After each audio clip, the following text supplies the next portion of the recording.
Seri Pelangi di Langit Singosari. Bunga di Kaki Gunung Kawi. Audiobook, novel silat. Cerita, Esa Mintarja. Bab 44. Orang yang baru datang itu, yang ternyata adalah Empu Purwa, kini tersenyum pula. Katanya, "Tetapi aku memang tidak dapat berbuat secepat Tuan. Tuan telah mendahuluiku. Namun adalah lucu sekali, bahwa agaknya maksud kita bersamaan. Aku pun sebenarnya ingin memanggil Empu Sada dan ketiga muridnya seperti yang Tuan lakukan." Panji Bojongsanti tertawa. "Aku sudah menyangka," jawabnya. "Kalau tidak Tuan pasti langsung menolong putri Tuan di perkemahan. Dan inilah yang tidak aku ketahui. Ketika Witantra bertanya kepadaku, kenapa Tuan tidak menampakkan diri, bahkan langsung di arena, maka aku tidak dapat menjawabnya." Empu Purwa kini tidak tersenyum lagi. Bahkan kemudian ia menarik nafas dalam. Namun segera ia berusaha menghilangkan segala macam kesan yang mencengkam perasaannya. Katanya, "Aku mendengarkan percakapan Tuan dengan murid-murid Tuan. Aku sebenarnya ingin tahu, apakah jawab Tuan atas pertanyaan itu?" "Tentu aku tidak akan dapat menjawab," sahut Panji Bojongsanti. Sekali lagi Empu Purwa menarik nafas dalam-dalam.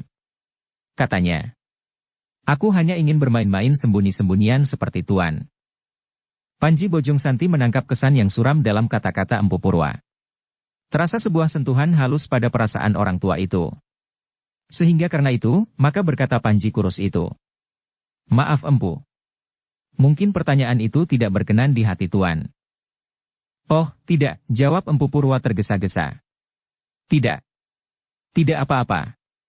Mungkin ada baiknya aku mengatakan kepada Tuan supaya beban yang menyumbat dadaku dapat melimpah keluar. Selama ini tak ada seorang pun yang dapat membantu meringankan perasaanku." Panji Bojongsanti sama sekali tidak menyahut. Ia menyesal bahwa pertanyaannya agaknya telah mengungkap kepahitan perasaan Empu Purwa. Tetapi pertanyaan itu sudah terlanjur diucapkan. "Tuan," berkata Empu Purwa kemudian, "pertanyaan adalah pertanyaan yang wajar. Kadang-kadang aku sendiri bertanya demikian. Kenapa aku tidak langsung menemui anakku yang mungkin sangat mengharap hal itu terjadi?" Panji Bojongsanti hanya menganggukkan kepalanya saja. Tetapi ia sama sekali tidak mengucapkan sepatah kata pun.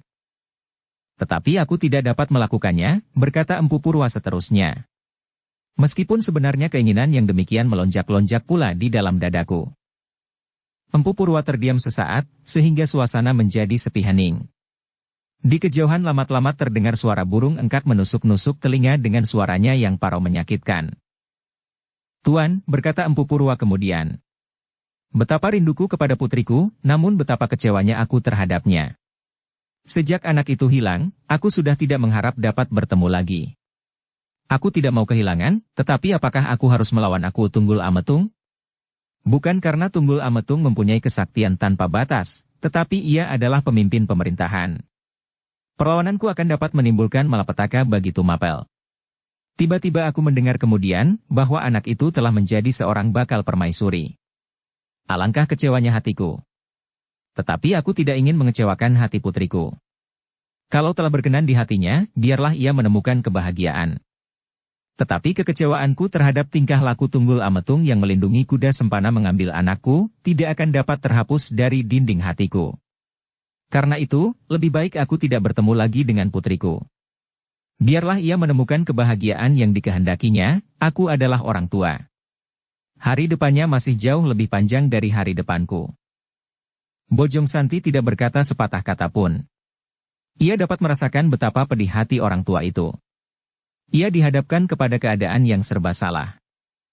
Betapa rindunya orang tua itu kepada putrinya, tetapi betapa kecewanya ia menghadapi perkembangan keadaan putrinya itu. Mungkin ia dapat melepaskan perasaan rindunya dengan menemui gadis itu, memeluknya seperti masa-masa lampau sambil menghibur dan membesarkan hati gadis itu. Tetapi apabila disadarinya bahwa di sisi gadis itu kelak akan berdiri Tunggul Ametung, maka dadanya pasti segera akan menyala kembali. Sesaat kedua orang tua itu saling berdiam diri. Dibiarkannya angin malam membelai tubuh-tubuh yang sudah mulai dihiasi lengan keriput-keriput kulit. Betapa mereka sakti tiada tandingnya, namun mereka tidak dapat melawan kekuasaan tangan penciptanya. Mereka tidak akan mampu melawan umur mereka sendiri yang semakin lama menjadi semakin tua. Meskipun mereka mampu bertempur melawan setiap orang sakti, namun mereka tidak dapat melawan kekuasaan maut yang semakin tua menjadi semakin mendekat. Empu Purwa pun menyadari hal itu pula. Apabila orang tua itu sedang merenungi kepahitan hidupnya, maka kelak ia kembali kepada sumber hidup itu sendiri. Dicarinya ketentraman dan hiburan yang sejati. Sehingga dengan demikian, maka hatinya pun menjadi mengendap. Ia tidak lagi bernafsu membiarkan dirinya dikuasai oleh kemarahan dan kekecewaan. Sehingga dengan demikian, kemudian ia dapat menempatkan kepentingan anaknya yang masih muda itu di atas kepentingannya sendiri. Tetapi sebagai manusia, Empu Purwa adalah manusia perasa. Manusia yang kadang-kadang hanyut dilanda perasaannya sendiri. Perasaan yang tersinggung oleh sentuhan-sentuhan yang kadang-kadang dapat mengguncangkan keseimbangan berpikir. Empu Purwa pun menyadari pula. Ia menyesal bahwa karena guncangan perasaan, ia telah mengutuk orang-orang Panawijen, bahkan memecahkan bendungannya pula. Ia kini menyesal bahwa ia mengutuk setiap orang yang turut melarikan anaknya, bahwa mereka akan mati dengan keris. Tetapi semuanya telah terjadi. Dan orang tua itu tidak mau terjadi pula peristiwa-peristiwa serupa. Karena itu, lebih baik ia tidak bertemu dengan putrinya, supaya ia tidak mengalami guncangan perasaan, dan berbuat di luar keseimbangan berpikir. Malam yang sunyi itu pun menjadi semakin malam. Di langit bintang-bintang yang gemerlapan seolah-olah ditaburkan di atas layar yang hitam legam. Suara-suara burung engkak yang parau sekali-sekali masih terdengar, menjerit-jerit. Dalam kesunyian itu, kembali terdengar Empu Purwa berkata, "Aku lebih baik menemani Tuan di sini." Panji Bojong Santi mengangguk-anggukan kepalanya. Terasa betapa dalam luka di hati Empu Purwa. Karena itu maka jawabnya kemudian, "Terima kasih Tuan. Aku akan senang sekali apabila Tuan bersedia menemani aku di sini." "Bukankah kita tidak lagi mempunyai pekerjaan?" berkata Empu Purwa. "Dan bukankah Tuan berjanji kepada murid-murid Tuan, bahwa Tuan akan tetap berada di sini?" Bojong Santi menjawab, "Ya. Itulah sebabnya, aku bergembira bahwa Tuan sudi menemani aku." Empu Purwa tersenyum. Tetapi senyumnya terasa hambar. Katanya kemudian, "Aku akan beristirahat. Mungkin Tuan juga lelah setelah bermain kejar-kejaran dengan murid-murid Empu Sada." Panji Bojong Santi pun tersenyum. Jawabnya, "Ya. Aku juga ingin duduk." Keduanya kemudian duduk berhadapan di atas rumput-rumput kering. Namun sejenak mereka tidak berbicara apapun. Empu Purwa masih mencoba menenangkan perasaannya yang terasa mulai bergolak. Sedang Panji Bojong Santi mencoba memahami sepenuhnya semua kata-kata Empu Purwa. "Bersyukurlah aku, bahwa gadisku tidak mengalami banyak persoalan seperti gadis Empu Purwa," berkata Bojong Santi itu di dalam hatinya. Ia berdoa semoga anaknya kelak akan mendapatkan jalan yang baik, meskipun tidak usah menjadi seorang permaisuri aku. Karena Panji Bojong Santi itu pun mempunyai seorang anak gadis pula, maka apa yang dirasakan Empu Purwa, seolah-olah dapat dirasakannya pula. Namun di samping itu, Panji Bojong Santi itu pun menyimpan perasaan iba terhadap Ken Dedes yang malang. Garis hidupnya seakan-akan selalu diliputi oleh duka dan derita. Mudah-mudahan, seperti Empu Purwa menginginkan, berbahagialah gadis itu kelak setelah ia menjadi seorang permaisuri. Sejenak kemudian barulah mereka mulai berbicara kembali. Tetapi mereka sudah tidak membincangkan Ken Dedes lagi. Apa yang mereka percakapkan adalah soal-soal yang tidak berarti menjelang hari-hari tua mereka. Tetapi akhirnya pembicaraan itu sampai pula kepada Empu Sada, yang akan mencoba mempergunakan Kebo Sindet dan Wong Sarimpat. "Kasihan Empu Sada," gumam Empu Purwa. "Ia akan terjerumus ke dalam kesulitan yang besar." "Mudah-mudahan ia mengurungkan niatnya," sahut Panji Bojong Santi. Kembali mereka berdiam sejenak. Kembali Bojong Santi mencoba merasakan Empu Purwa. Betapapun kekecewaan membakar hati seorang ayah, namun ternyata ia tidak sampai hati melihat anaknya mengalami bencana. Empu Purwa, meskipun tidak mau menemui gadisnya, namun ia berada hampir di segala tempat untuk mengawasi anaknya. Demikianlah cinta orang tua terhadap anaknya, dan adakah demikian pula sebaliknya? Dalam pada itu Witantra dan kedua saudara seperguruannya telah berada kembali di antara anak buahnya. Siddhartha segera menanyakan apakah yang sebenarnya terjadi dengan kuda sempana. Sebelum Witantra menjawab, maka Kebo Ijo telah menyahut dengan lantangnya. Diceritakannya apa yang dilihatnya dan apa yang dialaminya. Lancar dan penuh tekanan, sehingga setiap orang menjadi sangat asyik mendengarnya. Tidak terkecuali Ken Dedes sendiri.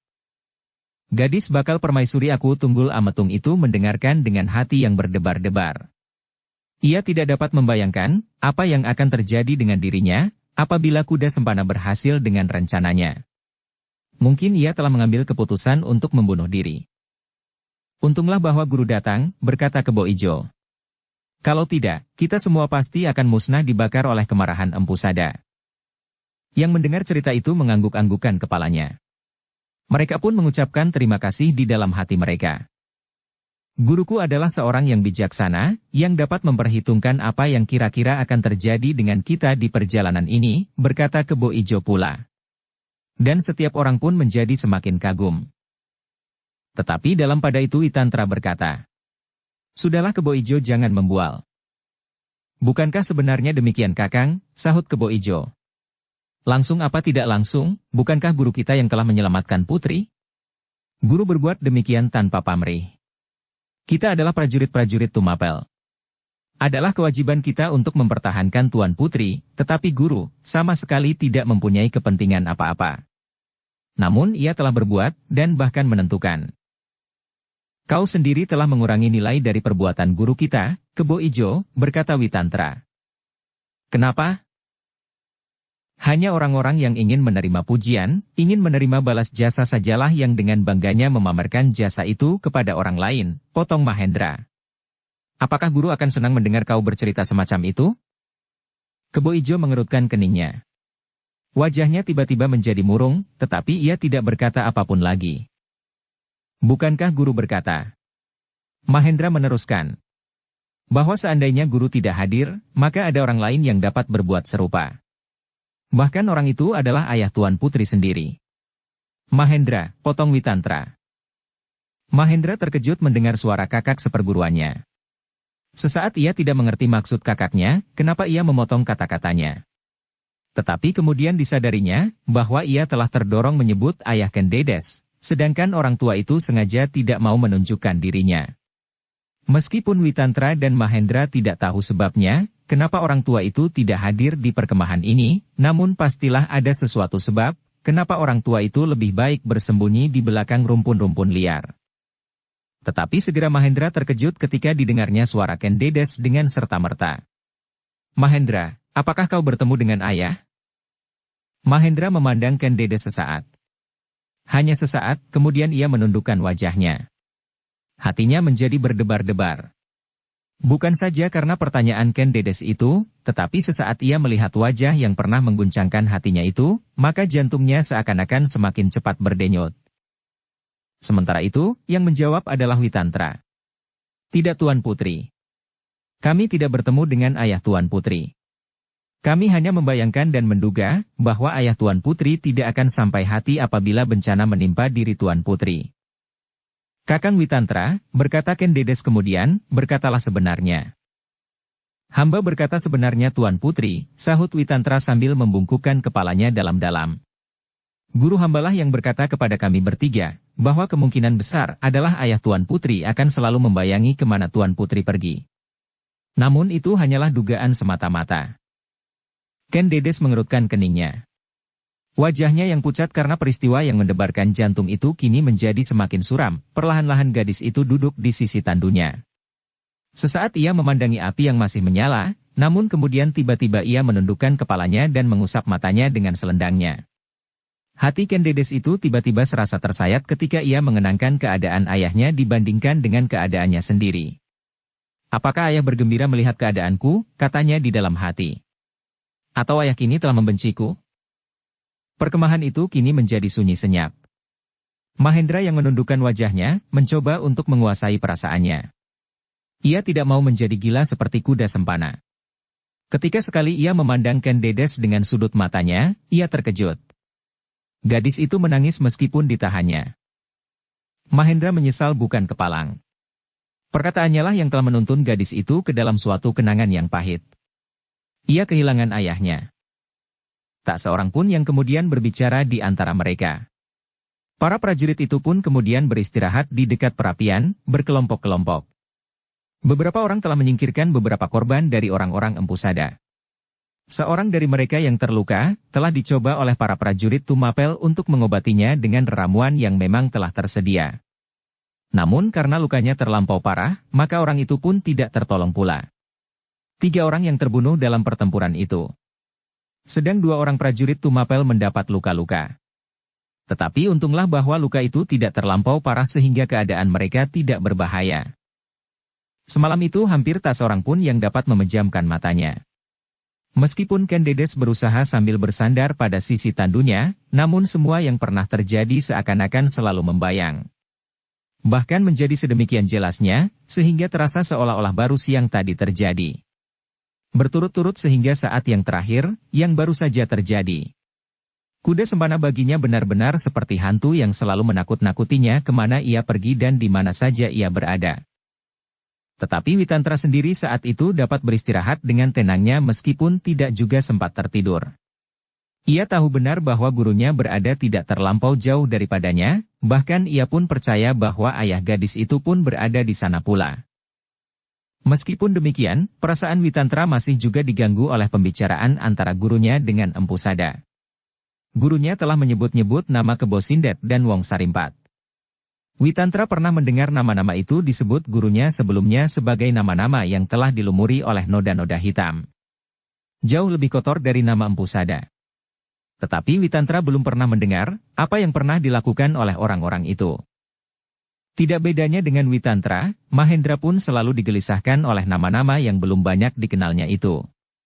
Ketika ia mendengar nama itu dipercakapkan oleh Empu Sada dan Empu Gandring, ia tidak begitu menghiraukannya. Tetapi gurunya telah menyebut nama itu pula. Bahkan ketika ia menceritakan nama-nama itu kepada gurunya, tampak kerut-kerut kening orang tua itu. Di sebelah lain, Kebo Ijo berbaring di atas rerumputan kering. Ia sama sekali tidak memikirkan apa yang akan dilakukan Empu Sada kemudian. Ia sama sekali tidak memedulikan nama-nama Kebo Sindet dan Wong Sarimpat. Anak muda itu sedang mengenangkan apa yang telah terjadi. Bahkan tiba-tiba bulu-bulu tengkuknya berdiri. Apakah jadinya seandainya gurunya tidak datang menolong mereka? Desahnya di dalam hati. Hampir aku menjadi daging. Alangkah kecewanya bakal istriku nanti. Ayah dan ibunya pasti menjadi pingsan. Mereka urung mendapat seorang menantu seperti aku. Seorang prajurit pengawal aku Tumapel. Kebo Ijo itu tersenyum sendiri. Dia matinya bayangan nyala api yang bermain-main di dedaunan. Ketika angin menghembus tubuhnya disertai dengan suara gemeresik di sela-sela pepohonan, Kebo Ijo mencoba memejamkan matanya. Tetapi ia tidak berhasil. Yang bermain-main di rongga angan-angannya adalah, beberapa hari lagi ia menjadi seorang mempelai. Namun dengan demikian, ia selalu digelisahkan oleh kekhawatiran tentang dirinya. Katanya kemudian di dalam hatinya. Kalau aku harus bertempur kembali, sebaiknya kelak, apabila aku telah melampaui hari-hari perkawinan itu. Mudah-mudahan Empu Sada tidak mencegat perjalanan ini sekali lagi. Apalagi bersama-sama dengan orang-orang yang disebutnya bernama Kebo Sindet dan Wong Sarimpat. Berbeda dengan mereka. Siddhartha dan para prajurit yang lain masih selalu dibayangi oleh kegelisahan. Mereka belum dapat memastikan bahwa bencana tidak akan kembali malam nanti. Meskipun Kebo Ijo telah mengatakan bahwa gurunya akan selalu mengawasi iring-iringan itu, namun hatinya masih juga dicemaskan oleh bayangan-bayangan yang selalu mendebarkan jantungnya. Sebagai seorang prajurit ia merasa bahwa seluruh pasukan itu bertanggung jawab atas keselamatan Ken Dedes. Malam berjalan menurut iramanya yang ajek. Sesaat demi sesaat, menjelang ujung hari berikutnya.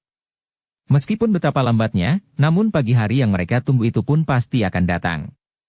Meskipun demikian, terasa bahwa tubuh-tubuh mereka menjadi sangat penat. Bukan karena mereka baru saja bertempur, justru karena mereka harus menunggu. Menunggu bagi mereka adalah pekerjaan yang menjemukan. Mereka tidak dapat berjalan di malam yang gelap. Akibatnya akan lebih berbahaya. Di belakang dedaunan dan di belakang pepohonan, mungkin bersembunyi bahaya yang telah siap menerkam mereka. Namun akhirnya langit pun menjadi semburat merah. Bintang-bintang semakin lama menjadi semakin kabur, satu demi satu bersembunyi di balik cahaya yang semakin cerah di langit.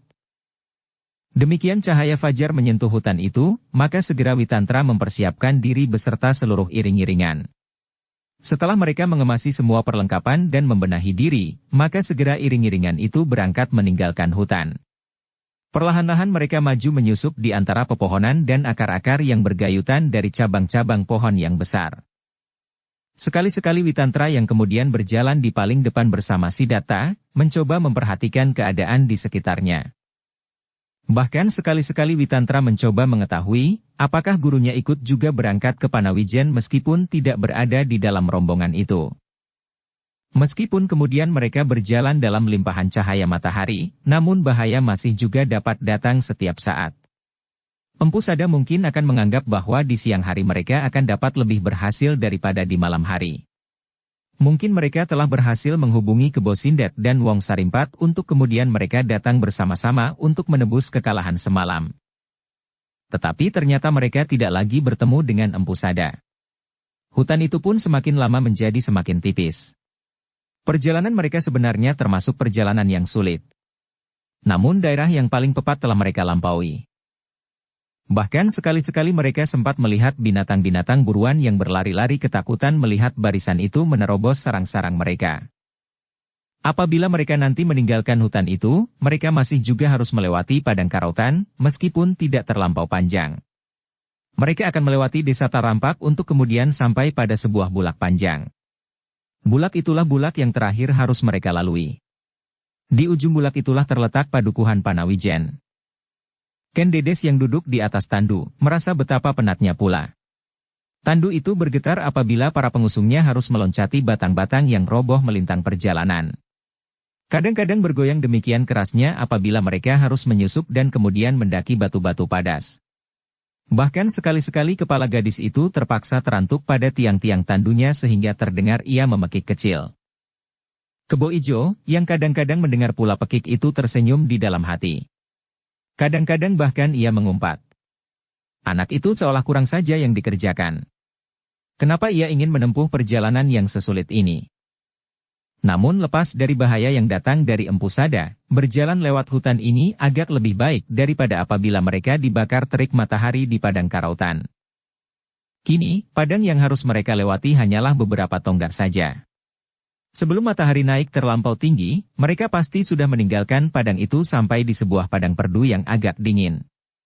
Seterusnya mereka akan memasuki daerah persawahan dari padukuhan Tal Rampak. Ketika iring-iringan itu lewat daerah padukuhan Tal Rampak, maka seperti dihisap oleh sebuah tenaga gaib, seluruh penduduk padukuhan kecil itu keluar dari rumah-rumah mereka. Dengan kagumnya mereka melihat iring-iringan itu. Iring-iringan yang belum pernah dilihatnya. Hanya satu dua orang tua-tua yang pernah mengunjungi Tumapel berkata, "Aku dahulu pernah melihat pula di Tumapel. Tetapi sudah terlalu lama." Tetapi waktu itu iring-iringan yang megah semacam ini tidak pernah keluar dari dinding kota, sahut orang tua yang lain.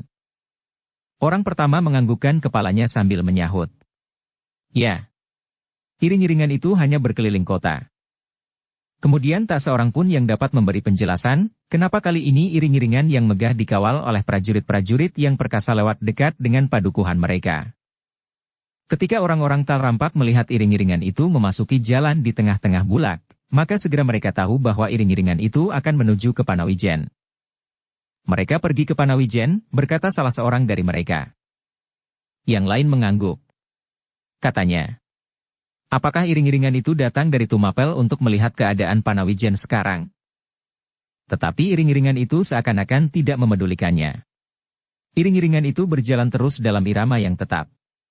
Langkah para prajurit masih juga berderap dengan gagahnya. Satu dua ekor kuda yang turut dalam barisan itu pun kadang-kadang terdengar meringkik. Ken Dedes yang sudah cukup lama tidak melihat kampung halamannya, semakin dekat dengan Panawijen, terasa justru semakin rindu. Seakan-akan ia ingin meloncat mendahului iring-iringan yang dirasanya terlampau lambat. Namun ia berada di atas tandu, sehingga ia tidak akan dapat mempercepat perjalanan menurut kehendaknya. Kini iring-iringan itu sudah memasuki sebuah bulak yang panjang. Bulak terakhir yang harus mereka lalui, di sana-sini masih terbentang lapangan-lapangan rumput dan perdu yang belum diusahakan tangan. Sawah-sawah dari Padukuhan Tarampak ternyata tidak terlampau luas. Kemampuan penduduknya untuk menggarap sawah sangat terbatas. Namun Ken Dedes tahu bahwa di sebelah yang lain akan terbentanglah sawah-sawah yang subur, pategalan yang hijau segar dan kemudian padukuhan yang aman damai. Tetapi gadis itu mengeluh di dalam hatinya. Padukuhan yang damai itu pernah diguncangkan oleh peristiwa yang mengerikan. Peristiwa yang berkisar pada dirinya. Mudah-mudahan Panawijen tidak kehilangan sifat-sifatnya, desahnya di dalam hati. Matahari yang beredar di langit semakin lama menjadi semakin tinggi, dan iring-iringan itu pun menjadi semakin mendekati Panawijen. Lapangan-lapangan rumput dan perdu itu pun semakin lama menjadi semakin tipis. Beberapa tonggak lagi, mereka akan sampai ke daerah garapan orang-orang Panawijen. Tegalan dan sawah-sawah yang mendapat saluran air yang dibuat oleh orang-orang Panawijen. Sawah-sawah yang lebih subur dan baik daripada sawah dan tegalan orang-orang Tarampak. Tetapi semakin lama mereka berjalan, timbullah berbagai pertanyaan di hati Ken Dedes. Lapangan rumput itu pun semakin lama menjadi semakin tipis dan kering. Gerumbul-gerumbul perdu liar yang rimbun yang hijau semakin lama menjadi semakin jarang. Apakah orang-orang Panawijen kini mampu untuk mencoba menjadikan daerah ini sebuah tegalan, berkata Ken Dedes di dalam hatinya. Apakah orang-orang Panawijen sudah mencoba merambah pepohonan liar di lapangan perdu ini? Tetapi Ken Dedes tidak segera dapat menjawab. Namun yang dilihatnya kemudian adalah sebuah lapangan yang kering. Hati Ken Dedes menjadi berdebar-debar. Jauh-jauh ia memandang ke depan, tetapi ia belum melihat warna-warna hijau segar yang dirindukan. Bahkan yang terbentang di hadapannya seolah-olah padang rumput karautan yang kering. Ken Dedes menjadi gelisah. Apakah jalan yang ditempuhnya ini keliru? Tidak mungkin. Ia adalah seorang gadis Panawijen.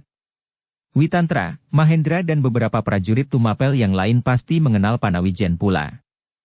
Namun apa yang dilihatnya benar-benar bukan yang diangan-angankannya. Gadis itu melihat Witantra kini berjalan kaki saja di ujung barisannya. Di sampingnya berjalan Siddhartha. Di belakang tandu Ken Dedes beberapa orang pemanggul tandunya berjalan berurutan untuk saling berganti. Dan di belakang lagi, para prajurit berjalan dengan tegapnya. Di sisi tandu itu masih berkibar panji-panji kebesaran dipanggul oleh para prajurit pula, tersangkut pada tunggul-tunggul yang megah, dengan landasan kayu berlian. Tetapi ternyata bukan saja Ken Dedes yang menjadi heran melihat alam yang terbentang di hadapannya. Witantra yang berjalan di ujung barisan itu pun menjadi ragu-ragu. Tetapi ia tidak segera melihat, apakah yang tampak lain daripada masa-masa sebelumnya. Yang segera dilihat oleh Witantra adalah tanah yang kering di sisi-sisi jalan. Debu yang berhamburan dan panas matahari yang menjadi semakin terik. Kenapa parit-parit itu tidak disalurkan kemari, katanya di dalam hati. Apabila demikian, maka tanah ini akan dapat dijadikan tanah persawahan pula. Namun segera dijawabnya sendiri. Agaknya tanah masih berlebihan di sini. Tanah ini mungkin merupakan tanah cadangan. Baik orang Tarampak maupun orang-orang Panawijen tidak cukup tenaga untuk mengubah tanah ini menjadi tanah yang ditanami. Tetapi semakin jauh mereka berjalan, tanah di sekitar itu pun masih tetap tanah yang kering berdebu. Di langit matahari merayap semakin tinggi. Meskipun masih belum terlampau siang, namun terasa panasnya bukan main. Meskipun mereka tidak berjalan di tengah-tengah padang rumput karautan, tetapi sinar matahari terasa menyengat tubuh mereka. Angin yang kering terasa mengusap wajah yang berkeringat, memberikan sedikit kesejukan. Tetapi kembali terasa panas matahari, seperti membakar kulit. Ken Dedes semakin lama menjadi semakin berdebar-debar. Satu-satu dilihatnya juga pepohonan yang masih hijau. Namun seolah betapa lesunya. Daunnya menunduk rendah tanpa pucuk-pucuk baru di ujung-ujung rantingnya. Hari merayap semakin tinggi. Meskipun masih belum terlampau siang, namun terasa panasnya bukan main. Meskipun mereka tidak berjalan di tengah-tengah padang rumput karautan, tetapi sinar matahari terasa menyengat. Tetapi iring-iringan itu berjalan terus. Panji-panji kebesaran Tumapel berkibar dengan megahnya. Beberapa umbul-umbul dan rontek berkibaran pula di sekitar tandu gadis Panawijen. Namun rumput-rumput kering dan pohon-pohon perdu yang layu, sama sekali tidak tertarik untuk menatap kemegahan itu. Seandainya mereka dapat berbisik, maka akan terdengarlah bisikan sayu. Air, air. Meskipun rerumputan dan pepohonan itu tidak meneriakannya, Tetapi apa yang tampak oleh mata Ken Dedes dan para prajurit Tumapel itu ada ungkapan dari jerit tumbuh-tumbuhan itu. Dan hati Ken Dedes pun menjerit pula. Kenapa daerah ini menjadi kering kerontang? Di kejauhan Ken Dedes melihat lamat-lamat sebuah pedesaan yang hijau. Ya. Ia masih melihat warna itu. Hijau. Dan pedesaan itu adalah Panawijen. Ken Dedes menarik nafas dalam-dalam. Mudah-mudahan penglihatannya bukan sekedar sebuah hayalan. Karena itu, maka kepada seorang prajurit yang berjalan di sisinya, Ken Dedes minta untuk memanggil panglima dari pasukan pengawalnya. Dengan tergesa-gesa Witantra berjalan menyongsong barisannya mendekati tandu Ken Dedes. Kemudian dengan hormatnya ia bertanya, "Apakah perintah Tuan Putri?" Meskipun sudah berpuluh bahkan beratus kali Ken Dedes mendengar sebutan yang diberikan kepadanya oleh Aku Tunggul Ametung, namun kadang-kadang masih terdengar aneh di telinganya. Apalagi kini ia berada dekat dari desanya. Sehingga sebutan Tuan Putri itu pun menjadi semakin janggal. Ia tidak ingin sebutan itu, tetapi ia tidak berani melawan kehendak Aku Tunggul Ametung. "Kakang," berkata Ken Dedes itu kemudian, "aku menjadi sangat bimbang atas penglihatanku. Bukankah kita telah hampir sampai ke Panawijen?" Witantra menganggukkan kepalanya. "Hamba, Tuan Putri. Bukankah yang tampak itu padukuhan Panawijen?" "Kalau hamba tidak salah, Tuan Putri. Bukankah kau pernah mengunjungi Panawijen?" "Hamba, Tuan Putri. Seharusnya kau tahu pasti, apakah itu Panawijen?" Tuan Putri adalah gadis Panawijen sejak kecil. Agaknya Tuan Putri menjadi ragu-ragu pula atas daerah ini. Ken Dedes mengangguk-anggukan kepalanya. Namun dengan demikian ia mendapat kesimpulan bahwa bukan saja dirinya yang menjadi bimbang atas pengamatannya, tetapi juga Witantra. Sejenak Ken Dedes berdiam diri. Tetapi ia tidak dapat menahan diri. Sehingga kembali ia bertanya, "Kakang Witantra, penglihatan atas daerah ini sangat mencemaskan sekali." Witantra tidak menjawab. Tetapi hatinya mengiyakannya. Bahkan ia menambahkan di dalam hatinya, "Daerah ini seperti hutan yang terbakar." Karena Witantra tidak segera menjawab, kembali Ken Dedes berkata, "Kakang, bagaimana menurut pendapatmu? Seharusnya sebelum kita sampai ke Panawijen yang sudah tampak itu, kita melalui suatu bulak persawahan yang panjang dan subur. Tetapi yang kita lihat adalah sebuah lapangan yang kering." Witantra menganggukkan kepalanya. Jawabnya, "Tuan Putri, aku pun menjadi sangat cemas melihat keadaan daerah ini." Tiba-tiba teringatlah Ken Dedes kepada embannya. Embannya itu tidak bersedia mengikutinya ke Panawijen. Apakah karena emban itu tidak akan tahan melihat keadaan ini setelah ia menyaksikannya beberapa hari yang lalu, pada saat ia menjemput Mahisa Agni? Tetapi kenapa emban tua itu sama sekali tidak mengatakan kepadanya tentang kampung halamannya? Tetapi hari Ken Dedes masih cukup tenang ketika semakin lama Panawijen menjadi semakin jelas. Warna-warna hijau yang memancar dari padukuhan itu telah menenteramkan hatinya. Meskipun ia tidak lagi melihat batang-batang padi yang hijau subur, serta tidak lagi melihat air yang tergenang melimpah-limpah dan mengalir di parit-parit, namun Panawijen masih hijau seperti Panawijen pada saat ditinggalkannya. Yang ada di sawah-sawah kini hanyalah tanaman palawija. Tanaman-tanaman itu pun tampak betapa hausnya. Daun-daunnya yang kecil dan kekuning-kuningan. Batangnya yang kerdil dan tanah yang berbongkah-bongkah seperti akan pecah. Ken Dedes menjadi semakin ingin lebih cepat sampai. Tetapi ia harus menahan dirinya. Ia harus bersikap tenang. Kini ia menjadi pusat perhatian setiap prajurit Tumapel. Ia tidak lagi dapat berbuat menuruti luapan-luapan perasaannya.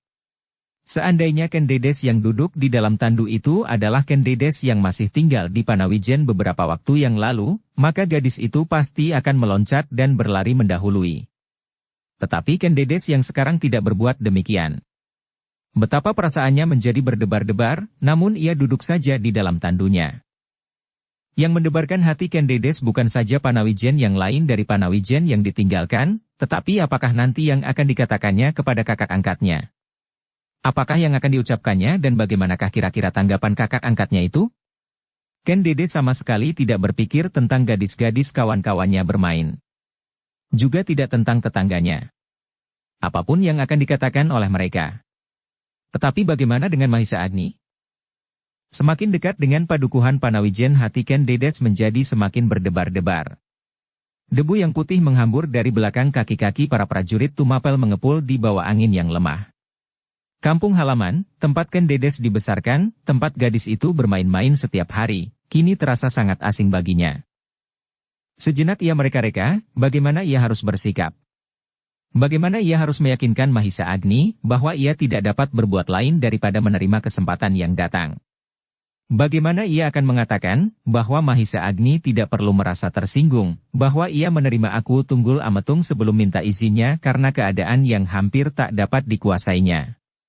Bukankah kemudian aku telah ingin mendapat kesempatan menemuinya untuk menjelaskan persoalannya dan memenuhi adat tata cara? Tetapi angan-angan Ken Dedes selalu saja diganggu oleh panasnya udara, teriknya matahari dan parit-parit yang kering. Bahkan sampai beberapa tonggak di muka padukuhan Panawijen, sawah-sawahnya juga sama sekali tidak berair. Tidak ada batang-batang padi yang hijau, tidak ada tanam-tanaman yang subur. Witantra masih juga berjalan di samping tandu Ken Dedes. Namun hatinya juga selalu dililiti oleh berbagai pertanyaan tentang Panawijen yang kering. Padukuhan di hadapannya masih nampak hijau gelap. Pepohonan masih juga berdaun rimbun. Tetapi semakin dekat mereka dengan padukuhan itu, semakin jelas bagi mereka bahwa di antara daun-daun yang hijau itu, bertebaranlah daun-daun yang mulai mengering. Dengan dada yang berdebar-debar maka iring-iringan itu kini telah mendekati Panawijen. Beberapa ratus langkah lagi mereka akan menginjakkan kaki-kaki mereka di atas jalan induk padukuhan yang terasa sangat asing itu. Beberapa orang anak-anak yang sedang bermain-main telah melihat iringan yang hampir memasuki desa mereka. Dengan tergesa-gesa anak itu berlarian, berteriak-teriak memanggil ibu-ibu mereka. Tetapi sebagian dari mereka menjadi ketakutan. Mereka masih ingat beberapa waktu yang lampau, ketika beberapa ekor kuda membawa kuda sempana datang ke padukuhan itu untuk merampas seorang gadis putri Empu Purwa. Tetapi beberapa orang tua-tua melihat bahwa iringan itu bukanlah iring-iringan orang berkuda. Bahkan mereka melihat, di dalam iring-iringan itu terdapat sebuah tandu. Karena itu maka orang-orang tua mencoba membicarakan di antara mereka, apakah sebenarnya yang mereka saksikan itu. Panji itu adalah panji-panji kebesaran Tumapel, berkata salah seorang yang berambut putih seperti kapas.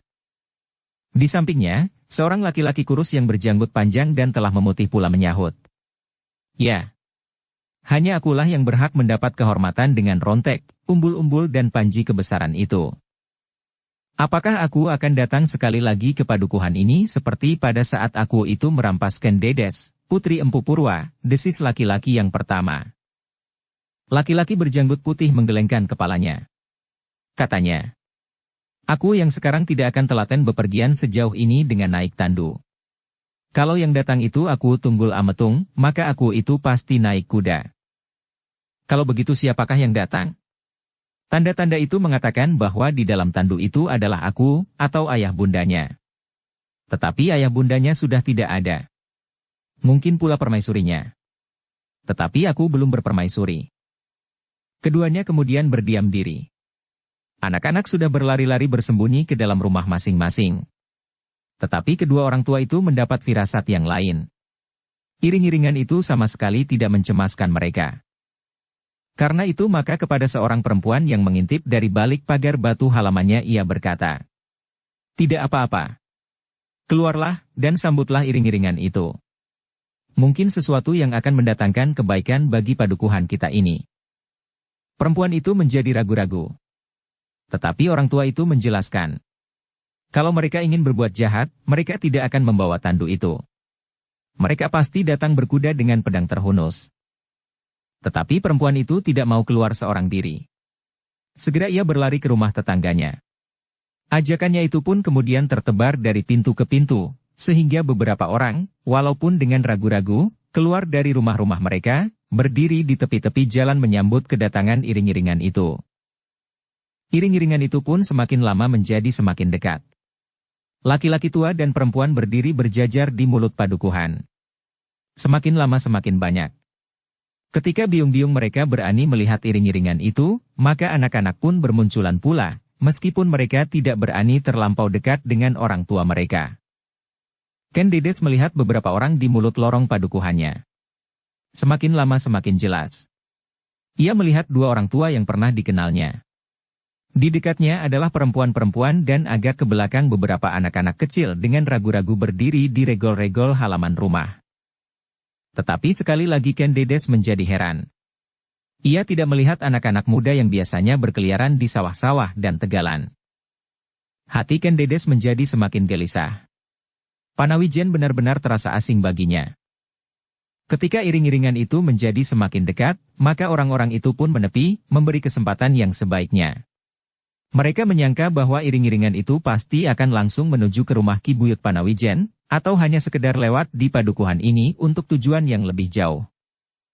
Ketika ujung dari iring-iringan itu hampir menginjakkan kakinya di pedesaan itu, maka orang-orang Panawijen segera membungkuk dalam-dalam. Mereka mencoba menghormat orang-orang besar dari Tumapel yang datang dalam sikap kebesaran. Siddhartha yang berjalan di ujung iring-iringan itu menganggukkan kepalanya pula. Namun segera ia berhenti dan berpaling ke arah Witantra.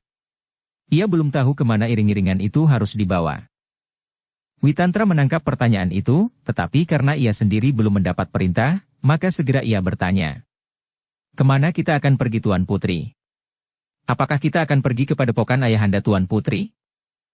Ken Dedes mengangguk, jawabnya. Ya Kakang. Aku akan terus langsung menemui Kakang Mahisa Agni. Kini Witantra segera maju mendampingi Siddhartha. Ia telah mengenal jalan, menuju ke padepokan di ujung desa Panawijen. Ketika iring-iringan itu kemudian masuk ke dalam padukuhan dan orang-orang yang berdiri di pinggir jalan itu melihat tandu di antara derap para prajurit menjadi semakin dekat, maka hati mereka pun tiba-tiba berdesir. Darah mereka serasa akan berhenti mengalir ketika mereka melihat siapakah yang duduk di dalam tandu itu. Tiba-tiba seorang perempuan tua berdesis. Apakah aku bermimpi? Perempuan lain yang berdiri di sampingnya mengusap matanya sambil bergumam. Kita semuanya sedang bermimpi. Arak-arakan ini hanya dapat terjadi di dalam mimpi. Seorang perempuan yang lebih tua lagi mencubit perempuan yang mengusap matanya itu. Ketika yang dicubit berjingkat, maka katanya. Kau tidak bermimpi. Kalau kau merasakan sentuhan orang lain maka kau tidak sedang tidur. Tandu itu menjadi kian dekat. Iringan rontek dan umbul-umbul telah melewati mulut jalan, kini sebuah panji-panji berkibar di hembus angin. Kemudian beberapa orang prajurit di sisi jalan, dan di antara mereka adalah tandu itu. Tandu yang sangat bagus dan berukir. Di dalamnya duduk seorang gadis muda yang cantik seperti patung terindah di candi-candi. Kulitnya yang kuning sekuning temu giring, dengan pakaian kebesaran yang berwarna cemerlang, seperti golek yang diwarnai oleh juru sungging yang sempurna. Tetapi bukan kecantikan gadis itu yang telah memesona mereka, bukan pakaiannya yang cemerlang dan bukan keperkasaan para prajurit Tumapel yang memandu panji-panji, tetapi yang telah mencengkam jantung mereka adalah, bahwa wajah gadis itu pernah dilihatnya. Gadis itu adalah gadis yang pernah menjadi buah bibir rakyat Panawijen. Gadis yang pernah meruntuhkan air mata dari setiap mata perempuan Panawijen. Seorang perempuan yang sudah ubanan berdiri dengan mulut ternganga memandangi gadis di dalam tandu itu. Bahkan dengan serta-merta terloncat dari sela-sela bibirnya. Ken Dedes, adakah kau Ken Dedes Putri Empu Purwa? Ken Dedes yang duduk di dalam tandu itu pun tergetar dadanya. Dijulukannya kepalanya sambil menjawab terbata-bata. Ya, Bibi. Aku Ken Dedes. Perempuan-perempuan itu pun seakan-akan menjadi terpaku diam. Hati mereka benar-benar bergelora, dan jantung mereka berdegupan semakin keras. Tetapi iring-iringan itu berjalan terus. Ken Dedes hanya dapat menjulurkan sebagian dari badannya dan melambaikan tangannya. Ia sebenarnya ingin meloncat turun dan memeluk perempuan-perempuan yang telah dikenalnya dengan baik itu. Tetapi ia menjadi ragu-ragu. Apakah hal itu tidak akan dianggap menyalahi kedudukannya? Ken Dedes sendiri sebenarnya tidak ingin mendapat penghormatan yang terlampau berlebih-lebihan. Tetapi ia sendiri masih belum tahu benar batas-batas yang dapat dilakukan dan yang sebaiknya tidak dilakukan sebagai seorang calon permaisuri. Karena itu, dengan ragu-ragu ia hanya sempat melambaikan tangannya dari atas tandunya. Kalau kali ini ia keras hati datang ke Panawijen dengan sebuah iring-iringan kebesaran, hanyalah karena hatinya terlampau kecewa atas sikap Mahisa Agni yang dirasakannya terlampau keras. Terlampau menghargai diri sendiri tanpa melihat kepentingannya sebagai seorang adik. Iring-iringan dari Tumapel itu kini telah memasuki Panawijen lebih dalam lagi. Sejenak kemudian Ken Dedes melihat gadis-gadis Panawijen berlarian menyambut iring-iringan itu. Beberapa orang yang dikenalnya baik-baik hampir-hampir tak dapat mengendalikan diri mereka. Bahkan ada pula di antara mereka yang berteriak-teriak. Ken Dedes! Ken Dedes! Ken Dedes masih melambaikan tangannya. Tidak disadarinya bahwa dari sepasang matanya mengalir butiran-butiran air yang menetes satu-dua di pangkuannya. Ken Dedes benar-benar terharu melihat kampung halamannya. Sejenak ia dapat melupakan daun-daun kuning yang berguguran semakin lama semakin banyak tanpa ada pupus-pupus hijau yang tumbuh dari ujung-ujung ranting pepohonan. Gadis-gadis Panawijen itu pun menjadi sangat terharu melihat Ken Dedes yang pernah hilang dari kampung halamannya. Mereka menyangka bahwa mereka tidak akan pernah dapat melihat gadis itu lagi. Namun tiba-tiba gadis itu datang dalam suatu iring-iringan yang megah, iring-iringan yang belum pernah dibayangkan akan dapat dilihatnya. Apakah kuda sempana itu kini menjadi orang yang sangat kaya raya, sehingga mampu memelihara prajurit dan perlengkapan sebanyak dan semewah itu, desis seorang gadis yang bertubuh tinggi semampai. Kawannya yang agak lebih pendek daripadanya berdiri di atas ujung kakinya sambil memanjangkan lehernya. Aku tidak melihat kuda sempana. Ya. Aku pun tidak, sahut gadis yang tinggi. Keduanya kemudian terdiam. Mereka tidak dapat menebak apakah yang sebenarnya telah terjadi dengan Ken Dedes itu. Tetapi Ken Dedes pun sejak memasuki padukuhannya selalu diliputi oleh sebuah pertanyaan yang belum terjawab pula. Ia tidak melihat seorang laki-laki muda dan bahkan hampir tidak dilihatnya laki-laki selain orang-orang tua. Hal itu telah menambah kegelisahannya di samping keharuan yang menusuk-nusuk hati. Namun ia masih belum sempat untuk bertanya kepada seseorang, kemana gerangan setiap laki-laki dari padukuhannya. Apakah Mahisa Agni pun tidak ada di padepokannya? Dan apakah karena laki-laki Panawijen menjadi ketakutan akan sesuatu, sehingga mereka pergi meninggalkan padukuhan ini? Kedatangan Ken Dedes telah benar menimbulkan berbagai tanggapan bagi para penduduk Panawijen yang melihatnya. Mereka belum pernah mendengar kabar yang meyakinkan sampai ke kampung halamannya, bahwa Ken Dedes kini justru seorang bakal permaisuri Aku Tunggul Ametung.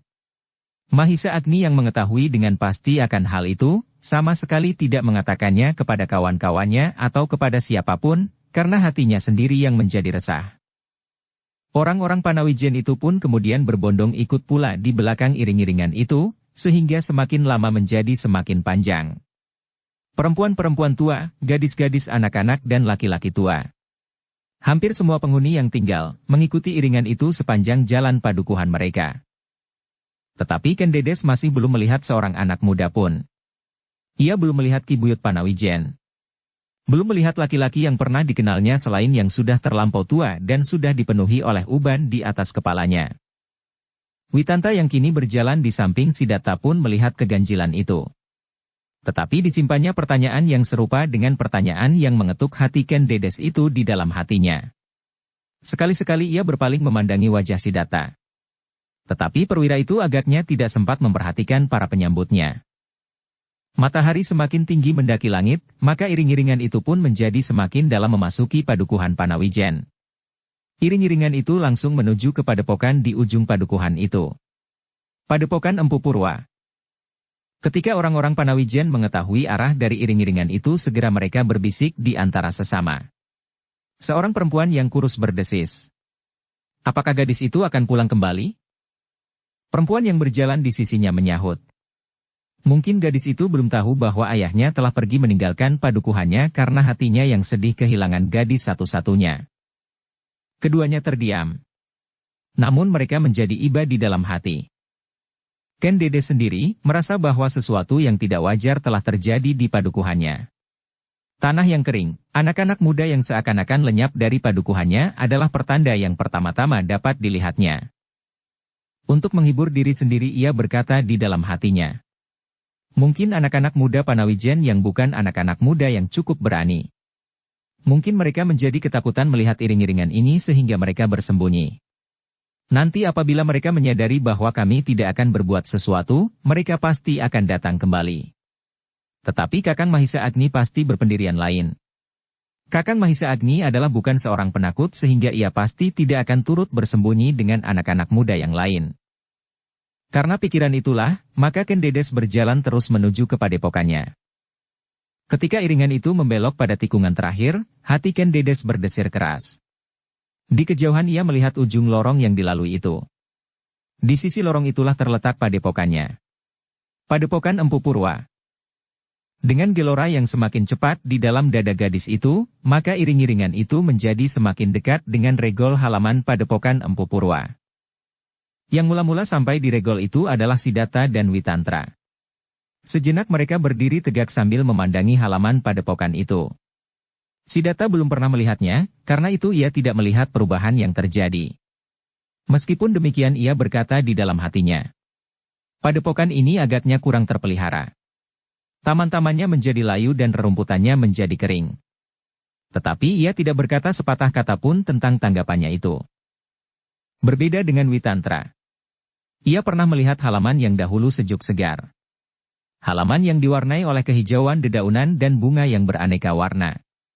Kini yang dilihatnya adalah daun-daun kering, rumput-rumput kering dan bunga-bunga yang layu. Kuning gersang. Dilumuri oleh debu yang putih. Meskipun Witantra seorang prajurit yang hampir tidak sempat menikmati warna-warna tetumbuhan, namun hatinya serasa dilanda oleh suatu perasaan yang aneh. Halaman ini sekarang seperti padang rumput yang kering. Sementara itu Tandu Ken Dedes berjalan semakin maju.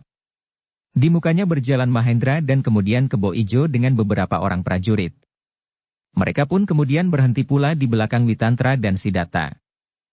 Para prajurit itu pun kemudian menyibak, memberi jalan kepada para pengusung Tandu untuk maju mendekati regol halaman itu. Demikian Tandu itu sampai di depan regol, terdengarlah Ken Dedes memekik kecil. Tanpa ada sesadarnya kedua belah tangannya menutupi mulutnya. Matanya tiba-tiba terbeliak dan jantungnya memukul terlampau keras.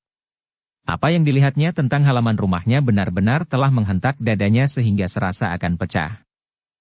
Sejenak para pengusung Tandu itu tertegun. Mereka mendengarkan Dedes memekik kecil, sehingga mereka tidak segera melangkahkan kaki-kaki mereka memasuki halaman. Dalam pada itu, dari sisi pendapa rumah di padepokan itu, muncullah beberapa emban. Emban yang telah dikenal oleh Ken Dedes. Emban kawannya bermain sejak kanak-kanak. Betapa hatinya tergetar ketika ia melihat emban-emban itu berdiri tegak dengan wajah yang pucat. Bukan saja pucat karena ketakutan melihat iring-iringan prajurit itu, namun wajah itu memang pucat dan sayu. Tubuh-tubuh mereka tiba-tiba telah menjadi semakin kurus. Sekurus tanaman di halaman padepokan itu. Sesaat Ken Dedes terpaku diam.